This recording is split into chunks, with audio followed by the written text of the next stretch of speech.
అది ఓకే అండి, పర్లేదు.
నాకు ఆయన నేను ఎక్కడ వెళ్ళిపోతా, నాకు పర్ఫెక్ట్ అయిపోయింది.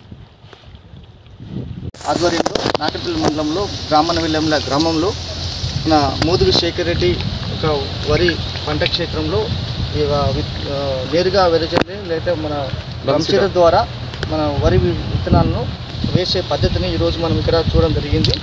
అందులో భాగంగా ఈరోజు మనకు రైతులు అందరూ కూడా మనకు సరౌండింగ్ రైతులందరూ రావడం జరిగింది. అట్లనే మన మండల రైతు బంధు సమితి అధ్యక్షుడు శ్రీ ఆనల్ల అశోక్ రెడ్డి గారు కూడా ఈ కార్యక్రమానికి హాజరుకావడం జరిగింది. వాళ్ళ సమక్షంలో ఈరోజు మేమందరం మా వ్యవసాయ విస్తరణ అధికారులు, నేను మరి రైతాంగంతో అందరం కలిసి ఇక్కడ ఈ పంట క్షేత్రంలో మనం ఈ కార్యక్రమాన్ని ఏర్పాటు చేసుకున్నాము. అయితే ఈ నేరుగా మన డ్రమ్సీడర్ ద్వారా ఈ పద్ధతిని మీరు ఎన్నాళ్ళ నుంచి అవలంబిస్తున్నారు శేఖర్ రెడ్డి గారు? నేను గత 2 సంవత్సరాలకి వెళ్ళి నేను డ్రమ్సీడర్ ద్వారా వరి సాగు చేస్తున్నాను. నాకు మంచి ప్రతిఫలం ఉంది, మంచిగా దిగుబడి బాగా వస్తుంది. మేము కొందరి రైతులు ఏంటంటే డ్రమ్సీడర్ ద్వారా పంట రాదు, నీళ్ళు ఎక్కువగా కావాలి, మా బోర్లు కొన్నే వస్తాయని అపోహ కొంతమందికి రైతులకు ఉంటుంది. కానీ అపోహలని ఏవి పెట్టుకోవద్దు. ఈ డ్రమ్సీడర్ ద్వారా మనం కూలి ఖర్చు లేకుండా, మళ్ళీ మందుల ఖర్చు కూడా మనకు చాలా తక్కువ ఖర్చుతోటి మనం వ్యవసాయం చేసి వరిలో మనం అత్యధికంగా మనం దిగుబడి తీయచ్చు. దాని ద్వారా మేము అదే ఫాలో అయ్యి మనం డ్రమ్సీడర్ ద్వారా 2.5 సంవత్సరాలకి వెళ్ళి సాగు చేస్తున్నాం.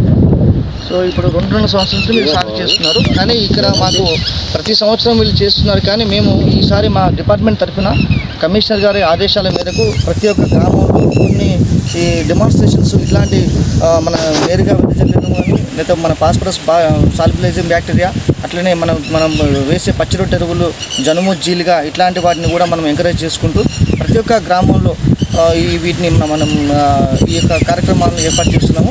అయితే వీళ్ళు గత 2 సంవత్సరాల నుంచి వీళ్ళు చేయడం అనేది మన యొక్క అదృష్టం. అయితే వీళ్ళు ఇంకా కూడా ఇప్పుడు శేఖర్ రెడ్డి కాకుండా ఇక్కడ మనం వెంకరెడ్డి, మన వరప్రసాద్ రెడ్డి వీళ్ళందరూ కూడా మనం సపోర్ట్ చేస్తూ ఈ యొక్క కార్యక్రమాల్లో ముందుకెళ్తున్నారు.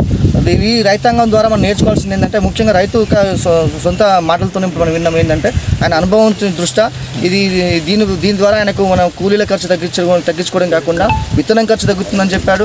అట్లాగే మనం ఎరువుల మోతాదు కూడా కరెక్ట్గా మనం వేసుకోవచ్చు అని చెప్పాడు. అట్లనే నీటి యాజమాన్యం కానీ, లేకపోతే వచ్చేటువంటి పిలికల శాతం కూడా చాలా ఎక్కువ మొత్తంలో వస్తుందని చెప్పడం జరిగింది. అట్లనే మనము పంట కోత కూడా మనకు ఒక 15 నుంచి 20 రోజుల ముందుగానే మనం పంట కోత వస్తుందని చెప్పడం జరిగింది. అదే సాధారణంగా మనము నాటేసే పద్ధతి కాకుండా ఈ విధంగా మనం డ్రమ్సీడర్ ద్వారా కానీ, లేదా నేరుగా వెదజల్లుకునే పద్ధతి ద్వారా మనం వేసుకోవడం వల్ల రైతాంగానికి చాలా లాభం చేకూరుతుందని చెప్పని మన ప్రత్యక్షంగా మన రైతులతోనే మనం వినడం జరిగింది. కాబట్టి మోదుగు శేఖర్ రెడ్డి గారు చెప్పడం జరిగింది. కాబట్టి ఈ యొక్క పద్ధతిని ప్రతి ఒక్క రైతాంగం కూడా దీన్ని ఆదర్శంగా తీసుకొని ముందుకు తీసుకెళ్లాలని చెప్పని, రాబోయే రోజుల్లో మన కూలీల కొరతను చాలా వరకు మనం అధిగమించడానికి ఈ యొక్క మార్గం మనకి ఈ యొక్క కార్యక్రమం ఇలాంటి పద్ధతి మనకు చాలా ఉపయోగపడుతుందని చెప్పని అందరూ సభాముఖంగా తెలియజేస్తూ ఈ కార్యక్రమం ఉద్దేశించి మన మండల రైతు బంధు సమితి అధ్యక్షులు మన ఆనల్ల అశోక్ రెడ్డి గారిని మాట్లాడాల్సింది కోరుచున్నాం. ఇప్పుడు ఈ కూలీల కొరత సమస్య ఉంది కాబట్టి ఎకరానికి సుమారుగా 4-5 వేల రూపాయలు నాటు ఖర్చు అవుతుంది. తర్వాత కలుపుకు కూడా ఇబ్బంది అవుతుంది. కాబట్టి అందరూ రైతులు డ్రమ్సీడర్ వాడుకోవడం వల్ల విత్తనాలు తక్కువ పడతాయి, కూలీల ఖర్చు తగ్గుతుంది, పంట కొంత ముందల వస్తుంది. కొద్దిగా ఏదైనా 1-2 ఏదైనా సమస్యలు వచ్చినా మనం దాన్ని అధిగమించి చేస్తున్నారు మన వాళ్ళందరూ ఇక్కడ.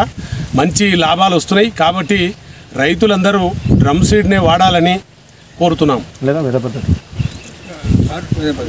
మనం వీడున్నాం కాబట్టి గోధుమ టైపు ఒడిపులు వచ్చింది సార్ మాకు. వస్తే సార్ కడిగినా గిప్ప సార్ కడిగినా సార్ ఇట్లా మా దాంట్లో కలుపు సమస్య ఏంటంటే మేము అంతమందికి ఒక అసట్ ఒక్కటే కొట్టుకునేది సార్. ఇట్లా ఉంది సార్, మరి ఇది పోవట్లేదు అసట్కు అంటే అన్న. తర్వాత ఏంటంటే సార్ ఏంటంటే ఒక మందు రాయించిండు. ఆ మందు కోసం వెతికినా అది దొరకపోతుందంటే నల్గొండలో ఒక షాప్ పోయినాక ఒక ముషంపల్లి రైతు ఉండే ఆ షాప్లో. అయితే నా ఫోన్లో దాని ఫోటో తీసుకున్నా, ఆ కలుపుకి తీసుకున్నాక ఏంది సమస్య ఏందని అడిగిన రైతు. అంటే లేదు ఇట్లా సమస్య ఉంది, ఇలాంటిది వస్తుంది, గోధుమ గడ్డి టైప్ వస్తుంది, ఈ అసట్కి పోవట్లేదు ఇట్లా అని నేను అడిగిన. అయితే లేదు బాబు, మాకు ఇంతమందికి వచ్చింది, అది దొంగ ఊరి అంటారు, ఇంకా 4-5 రకాల పేర్లు టక చెప్పేసింది. నువ్వు ఎంత చెప్పినా నా అసట్లో 1 లీటర్ అసట్లో ఒక 50 ml నా నామిని గోల్డ్ వేసి కొట్టు, నీకు ఏది ఉండదు. ఒక భరోసా ఇచ్చిండు రైతు కూడా. ఏంటంటే ఒక ఎడ్యుకేటెడ్ పర్సన్, ఒక నాకు తెలిసి ఒక ఎంప్లాయ్, ఆయన ఏంటంటే రిటైర్డ్ ఎంప్లాయ్, వ్యవసాయం ఒక 30 ఎకరాలు సాగు చేస్తుండు. ఆయన ఒక చెప్పగా నాకు, నువ్వు వచ్చి నాకు మా ముషంపల్లి నా ఫోన్ నెంబర్ ఇస్తా, ఇది పోకపోతే నాకు వచ్చి చూపట్టుకో అన్నాడు. దాంట్లో నాకు ఫుల్ క్లారిటీ వచ్చి నేను ఎమ్మడ వచ్చి అది కొట్టేసిన. నాకు కలుపు సమస్య లేదు, ఎమ్మడే చచ్చిపోయినాయి. వాస్తవానికి మన దగ్గర లేదు వచ్చింది అంటే ఒకసారి మేము సీడు ఇంకొకటి కూడా ఏంటన్నా, వీళ్ళు ఏం చేస్తారంటే కొట్టిన తర్వాత నీళ్లు తీసేదు, అది నీళ్లు తీసేయకుండా అది కూడా మాకేంటంటే మేము 2 yearsకి వెళ్ళి కారుకి ఏంటంటే ప్రతి ఒక్కటి అనుభవించుకుని వస్తుంది. దాంట్లో ఏంటంటే ఇప్పుడు ఆతేరిన వాడు దానికి ఏ సమస్య వస్తుంది ఏంది అనేది మనకు సొల్యూషన్ ఉంది దానికి. మేము దాంట్లో ఏంటంటే దాని ప్రకారం ఫాలో. ఇప్పుడు ఒకసారి చెడిపోయింది, మాకు చెడిపోగానే దీన్ని ఇట్లా కాదు మళ్ళీ ఇట్లా చేయాలి. ఫస్ట్ ఒక పొరపాట్లు ఫస్ట్లో ఏంటంటే చాలా పొరపాట్లు చేసుకున్నాం మేము. మాకు అవగాహన లేదు, తెలియక ఏంటంటే చేసినాం. దాని మీద ఒక మనం చెడిపోయిన దాంట్లో ఒక అనుభవం అన్నట్టు మనకు. ఈ విధంగా చేస్తే ఈ విధంగా మనం చెడిపోతున్నాం, దానికి ఏంది సొల్యూషన్ మళ్ళీ కొత్త రకంగా. గోగులాపల్లి కృష్ణారెడ్డి చేస్తారు తెలుసా?